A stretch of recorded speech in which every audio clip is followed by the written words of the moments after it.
কাতার বিশ্বকাপ ও কোপা আমেরিকাতে আর্জেন্টাইন গোলরক্ষক এমিলিয়ানো মার্টিনেজ নিজেকে নিয়ে গেছেন অনন্য উচ্চতায়।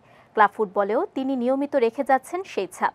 তবে নিজেকে সামলানোর ব্যাপারে বেশ উদাসীন মার্টিনেজ। তাই এবার ওয়েফার নিষেধাজ্ঞার খড়ক নেমে এলো তার উপর। পরপর 2 ম্যাচে 3টি হলুদ কার্ড দেখায় এক ম্যাচের জন্য নিষিদ্ধ করা হয়েছে অ্যাস্টন ভিলার এই গোলরক্ষককে।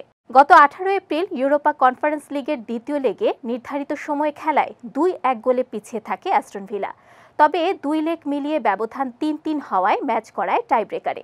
সেখানে দুর্দান্ত দুটি পেনাল্টি সেভ করে মার্টিনেজ দলকে নিয়ে যান সেমিফাইনালে। এই আর্জেন্টাইন গোলরক্ষকের নৈপুণ্যে গত কাতার বিশ্বকাপে শিরোপা থেকে বঞ্চিত হয়েছিল ফ্রান্স। তাই তার প্রতি ক্ষোভ ছিল ফরাসি সমর্থকদের। লিলের সমর্থকরা শুরু থেকেই তাকে দুয়ধ্বনি দিচ্ছিলেন। সেটার জবাব তিনি দিয়েছেন লিলের হয়ে প্রথম পেনাল্টি নিতে আসা নাবিল বেনতালেবের শট ঠেকিয়ে। এদিন নাবিল বেনতালেবের শট ঠেকিয়ে লিল সমর্থকদের উদ্দেশ্য করে তিনি চুপ থাকার ইশারা করেন। তার ব্যঙ্গমূলক আচরণে বিরক্ত হয়ে একসময় হলুদ কার্ড দেখান ম্যাচ রেফারি, যা ছিল ম্যাচটিতে তার দ্বিতীয় হলুদ কার্ড।